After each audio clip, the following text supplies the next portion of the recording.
गाँ गाँव में मिलुची नकली मद कहीं आम कौचु कहीं केसिंगा थाना अंतर्गत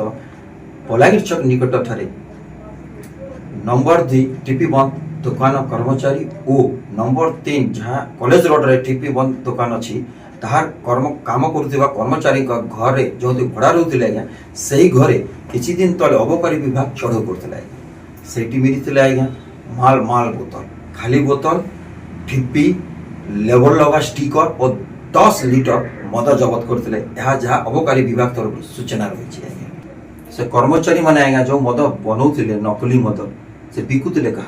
निश्चय रूप से निजे तो पीऊ न तो एबे से मद क्योंटी यह प्रश्नवाची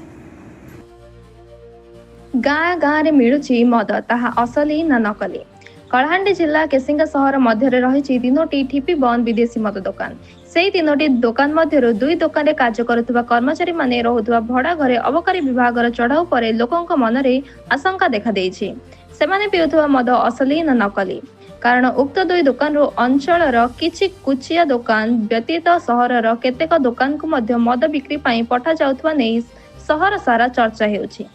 जदि लोकंक चर्चा सात हेउ तेबे एमानंकु गिरफ करी तदंत करिथिबा बेले ए नै अबकारी विभाग पचरा उचरा करिछि कि नाही एहा एक बड़ प्रश्न। ता बादे जेउ दुकान रे एमाने काम करुथिले सेठारे मध्य नकली मध्य बिक्री होथुवा मध्य चर्चा हेउथुवा बेले अबकारी विभाग काहेकि सेही 2टी दुकान रे जांच कला नाही एहाको नै मध्य लोकंक मन रे संदेह उठुछि। जदि अबकारी विभाग केवल एमानंकु धरि चुप बसी रहबा ताहाले एमाने जेउ नकली मद तैयारी करी अन्यत्र बिक्री करिसंती से मद पी लोक मरिबा मध्य संभावना देखा देइछि कारण विगत दिन रे राज्य रे मद प्रति घटना को नै सारा राज्य रे चहल पकाइछि। अबकारी विभाग ए विषय जानी सुनी आखि बुझी देई नाही त एहा मध्य एक प्रश्न। जदि अबकारी विभाग अभियुक्त माननकु ए विषय तदंत करिथिला तेबे एबे पर्यंत दुकान रे काहेकि चढ़ाऊ करिनी और केउ माने एही मद बिक्री करूछंती सेमानकु काहेकि गिरफ करिनी एहा मध्य संदेह घेରରେ।